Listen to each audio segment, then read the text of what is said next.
Hi, this is Matt with AppliancePartsPros.com. Today we'll be showing you how to repair your appliance. Remember, anytime you work on an appliance, make sure it's unplugged or the circuit breakers are off so there's no chance of electrocution. In this video, we're going to show you how to change out the Bosch Dishwasher Lower Spray Arm. It's going to be a very easy repair and it's only take a few minutes to show you how to do it. If you already have one of these, great. If not, you can click on the link below or get it at AppliancePartsPros.com. When you open up the package, you're going to get the new Lower Spray Arm.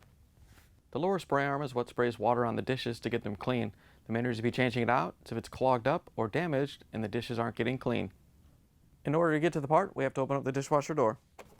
Once you have the door open, we can pull the lower dish rack assembly out.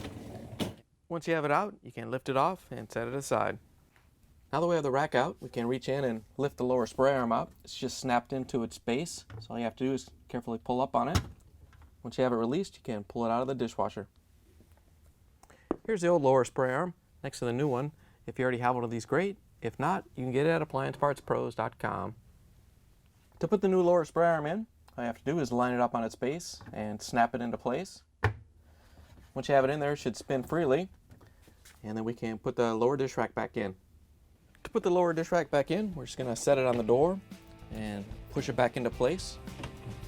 Once you have it all the way in, we can close the dishwasher door, plug it back in, and take it for a spin. Thanks for joining us for another successful repair brought to you by AppliancePartsPros.com. Check out our other repair videos on our site, Facebook, and YouTube.